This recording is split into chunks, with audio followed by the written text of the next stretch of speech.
محترم جناب رئیس، محترم جناب دبیر کل، خانم ها و جنابان، پیش از همه میخواهم رئیس اجلاسی نوبتی مجمع عمومی سازمان ملل متحد جناب عبدالله شاهید را به مناسبت انتخاب شدنشان به این مسند تبریک و تهنیت نمایم. همکاران گرامی، 9 سپتامبر سال جاری مردم شریف تاجیکستان رویداد بسا تاریخی و خاطرمان 30 سالگرد استقلال دولتی کشور را تجلیل نمود. در سالهای اولی صاحب استقلالی کشور ما غرق حادثه های فاجعه بار جنگ تحمیلی شهروندی گردیده روزهای سنگین را پس سر کرد. خاتمه بخشیدن به جنگ، به هم آوردن طرفهای درگیر، تأمین صلح و ثبات، همزمان برقرار نمودن مناسبت‌های دیپلماتی و همکاری‌های سازنده با کشورهای عالم برای ما از وظیفه‌های اولین درجه به حساب می‌رفتند.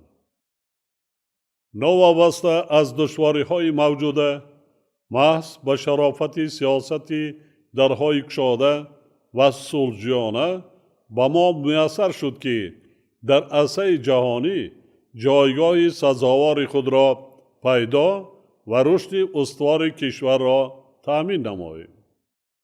همکاران گرامی، وضع به این هم نااستوار زمان معاصر را رقابت‌های گیاسیاسی و گیااقتصادی و افزایش سطح تهدید و خطرها، اینچنین پنجشوی بی‌سابقه بیماری‌های سرایتی باز هم مرکب‌تر کردند.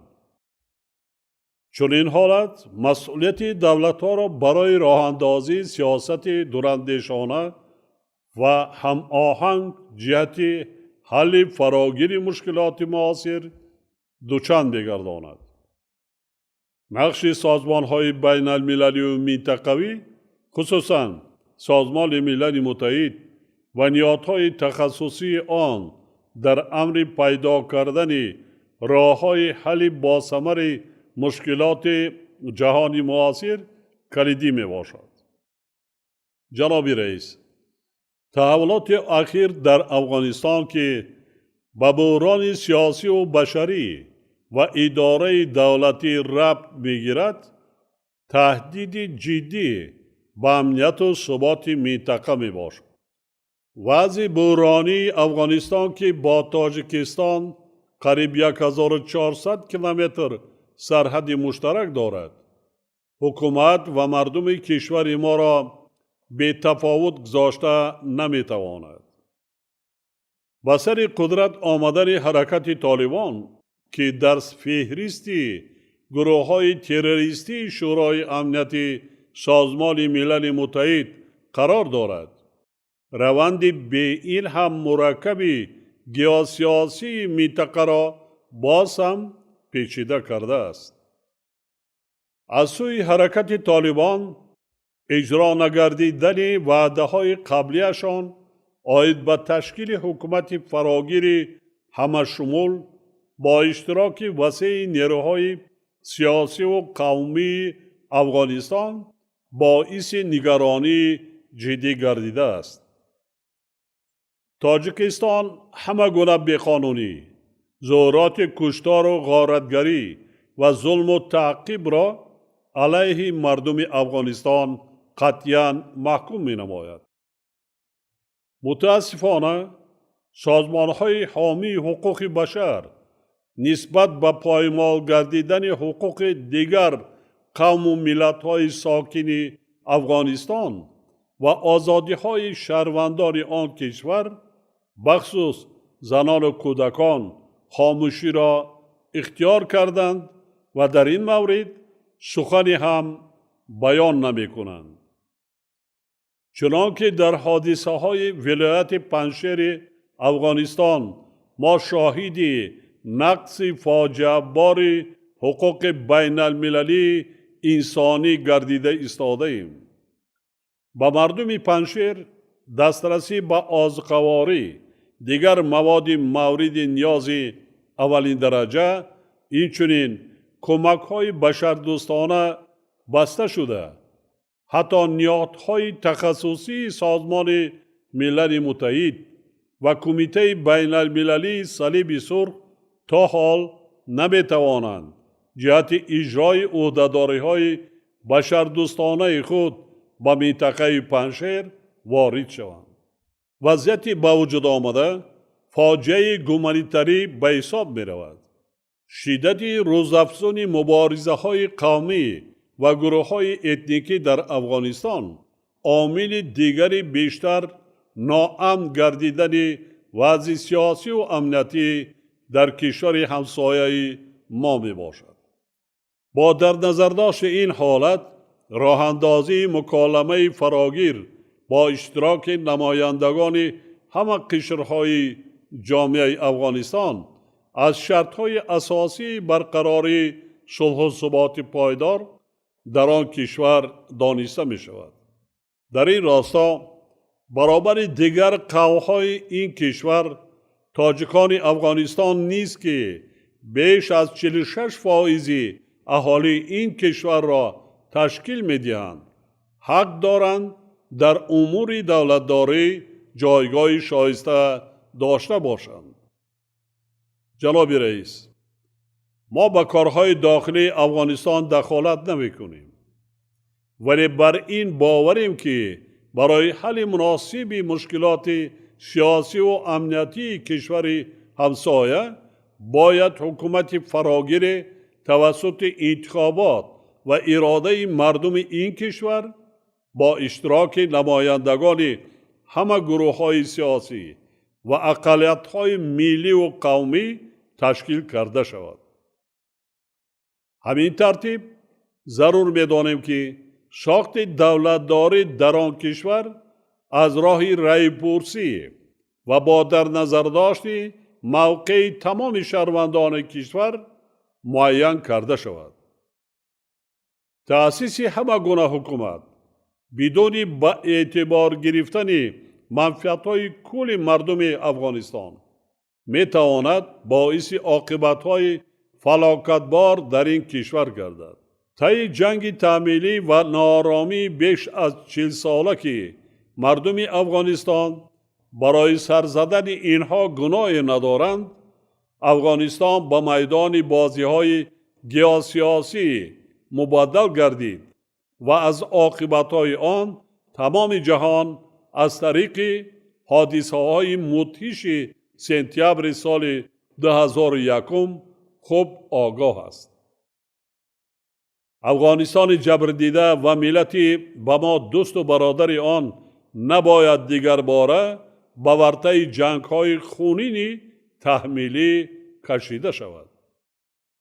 از این لحاظ جامعه جهانی باید به تقدیر قوم و ملت‌های مسکون افغانستان و همسایه‌های آن بی تفاوت نباشد، زیرا آنها را راه دراز پر از مشکلات حربی و بشری که در نتیجه قرار به ملاحظه برآوردن نیروهای خارجی از این دولت پیدا شده است انتظار است.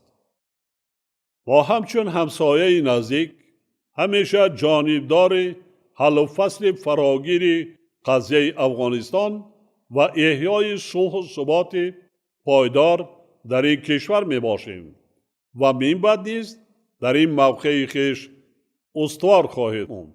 در این رابطه ما از جامعه بین المللی دعوت می نماییم که برای هرچه زودتر و با استفاده از راه‌های مصالحت آمیز به اعتدال آوردن وضع دشوار سیاسی و امنیتی و تأمین صلح و ثبات در افغانستان چاره‌های فوری و مؤثر اندیشد. تاجیکستان بارها از سازمان‌های بین المللی بخصوص سازمان ملل متحد و کمیته بین المللی صلیب سرخ دعوت کرده بود که به مردم افغانستان کمک فوری خود را رسانند. ما بر این نظریم که در پیشبرد این روند سازمان ملل متحد باید نقش کلیدی داشته باشد. همکاران گرامی، مردم آسایشته افغانستان امروز با دهشت روبرو شده است. ما باید درک کنیم که این حالت با گناه مردم افغانستان سر نزده، بلکه از بیرون تشکیل و به مردم افغانستان تحمیل شده است. در این حالت سخن درباره قتل عام مردم آسایشته، سابق کارمندان نیروهای امنیت ملی و خدمتچیان دولتی افغانستان می رود. گروه های گوناگون تروریستی با استفاده از وضع نااستوار نظامی و سیاسی در افغانستان موقع خود را فعالانه مستحکم کرده ایستاده‌اند. ما شاهدی از محبس‌ها آزاد شدن هزاران اعضای داعش، القاعده و دیگر گروه‌های تروریستی گردیدیم.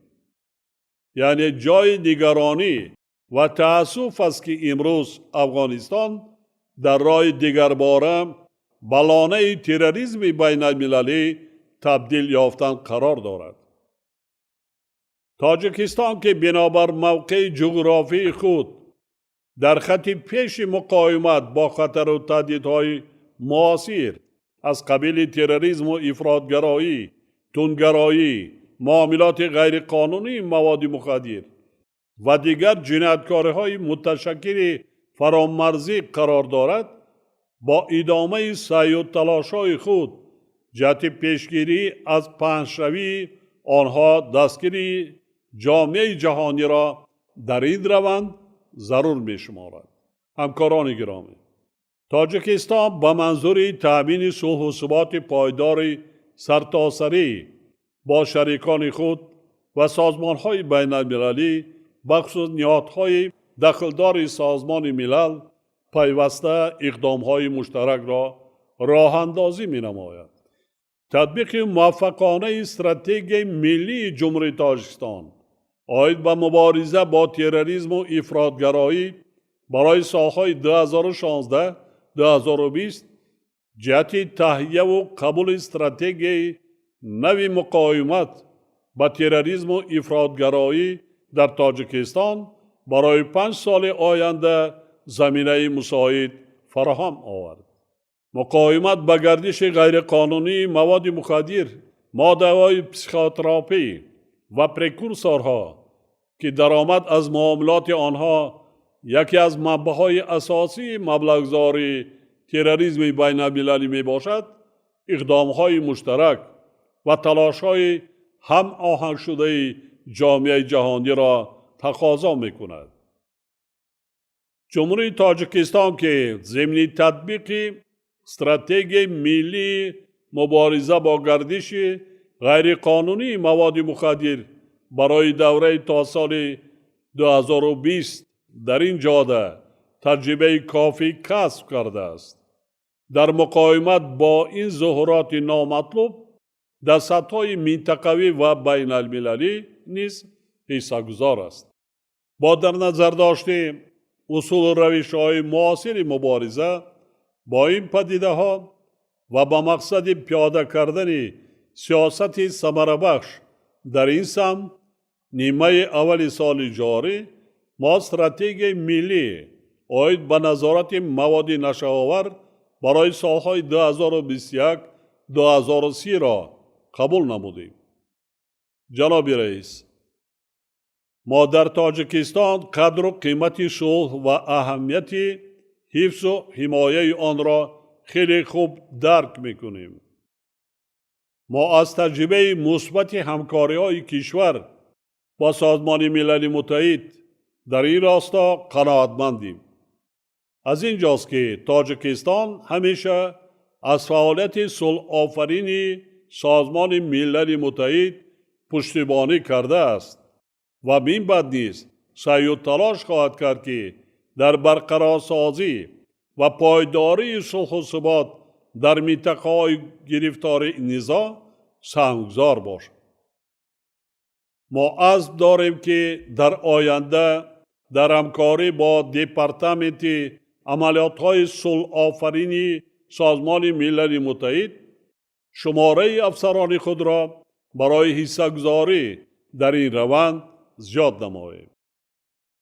گذشته از این با مقصد سهمگذاری در تطبیق اهداف و وظیفه‌های شورای امنیت سازمان ملل متحد، مبادله تجربه غنی تاجیکستان در جاده مقاومت با خطر و تهدیدهای امنیتی و برقرار کردن صلح و ثبات کامل از طریق مذاکرات ما تصمیم گرفتیم که نامزدی کشور خود را برای کسب عضویت غیر دائمی در این شورا برای سالهای 2028-2029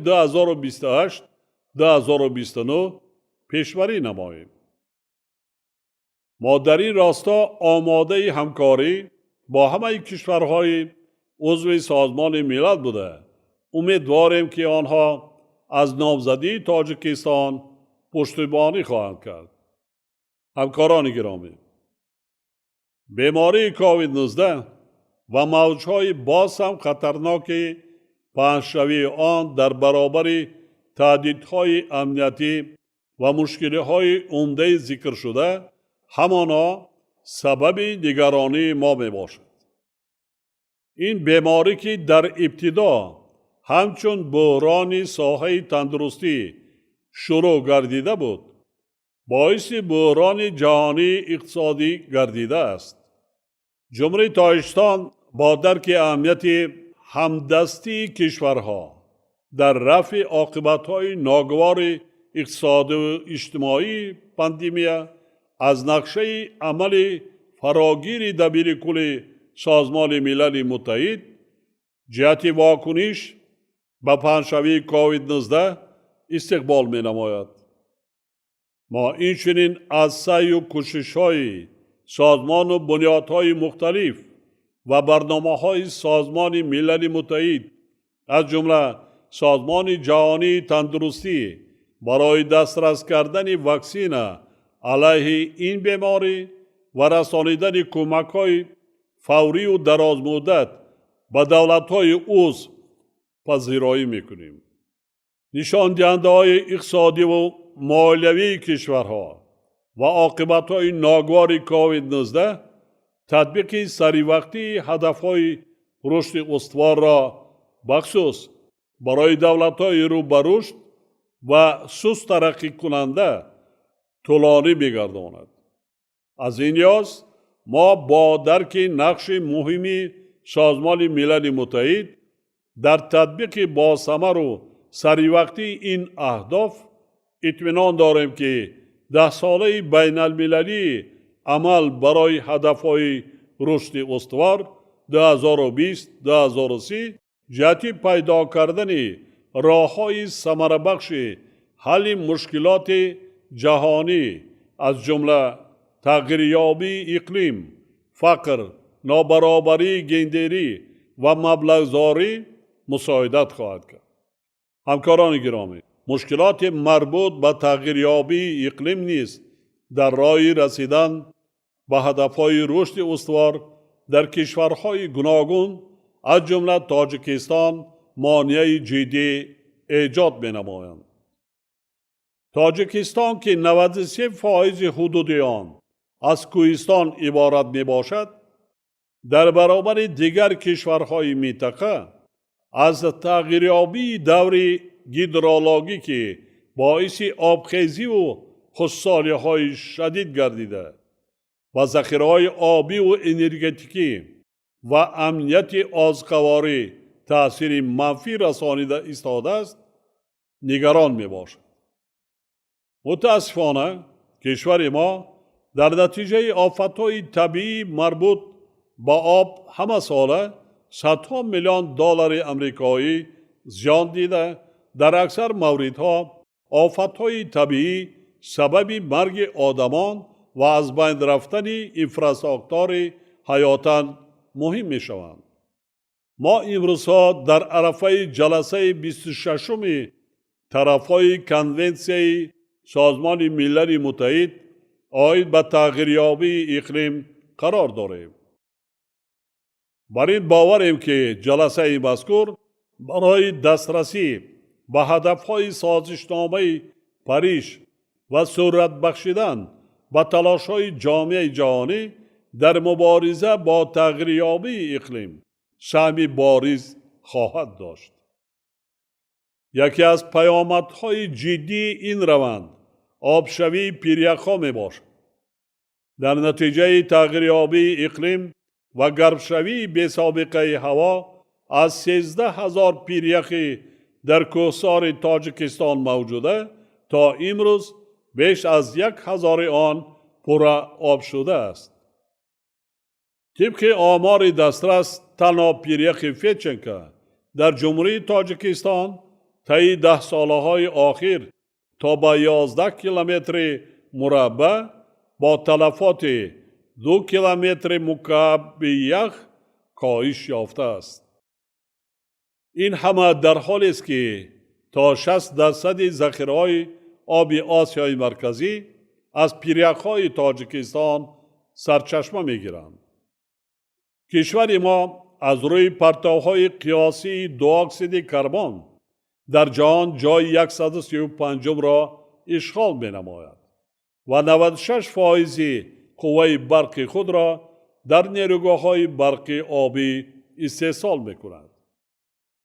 من به حیث رهبر چنین یک کشور برای دریافت راه‌های حل مشکلات مربوط به تغییریابی اقلیم بارها در همایش‌های بین المللی مربوطه پیشنهادهای مشخص ارائه کردم. در این رابطه من همچون عضو گروه مؤسسان ائتلاف جهانی آب و اقلیم در جلسه نخستین سطح بلند آن پیشنهاد نمودم که سال 2025 همچون سال بین المللی حفظ پیریخ‌ها اعلان کرده شود. اطمینان کامل داریم که این تشبث برای جلب بیشتر توجه جامعه جهانی به حل مسائل آب و اقلیم و آبشوی پیریخ‌ها مساعدت خواهد کرد.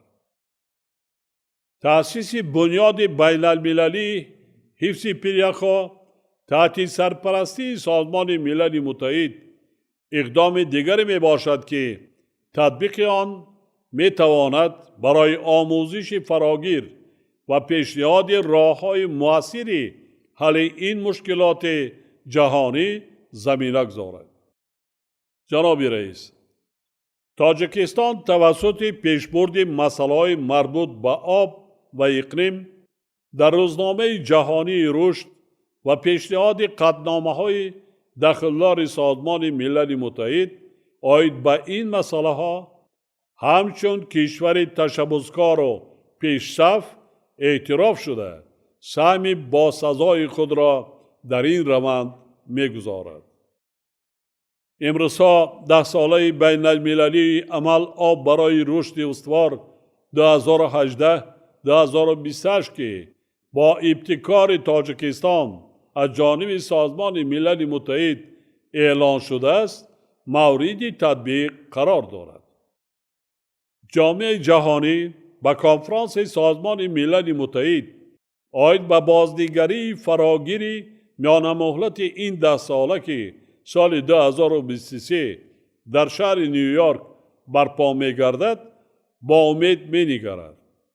زیرا بعد قریب 50 سال این دومین کنفرانس مخصوصی سازمان ملل متحد آید به مسائل مربوط با آب خواهد بود که بار دیگر نقش کلیدی مسائل وابسته به آب را در روزنامه جهانی رشد و نائل گشتن به هدفهای رشد استوار ثابت خواهد کرد. برای ما مایه افتخار است که تاجیکستان همراه با پادشاهی نیدرلند همرئیسی این همایش مهم بین المللی انتخاب شده است. در این رابطه ما علیه کارهای آمادگی را با شریکان خود از جمله با پادشاهی نیدرلند و دپارتمنت سازمان ملل متحد آید به مسائل اقتصادی و اجتماعی آغاز نموده جهت تشکیل روند فراگیر و در سطح بلند برگزار نمودن کنفرانس مذکور چاره‌ها اندیشیده ایستاده ایم. ما همه جانب‌های منفعت‌دار را برای همکاری گسترده در این روند دعوت می‌نماییم. یادآور باید شد که کشور ما همزمان سال 2022 میزبان کنفرانس بین المللی سطح بلند راجع به بازنگری 10 ساله بین المللی عمل آب برای رشد استوار خواهد بود. باور داریم که این همایش در روند آمادگی با کنفرانس آب سال 2023 نقش مؤثر خواهد گذاشت. با استفاده از فرصت من بار دیگر آمادگی کشور خود را در پیشبرد مسائل آب و اقلیم در همه سطح‌ها، مخصوصاً در همکاری با سازمان ملل متحد ابراز می‌نمایم. از توجهتان سپاسگزارم.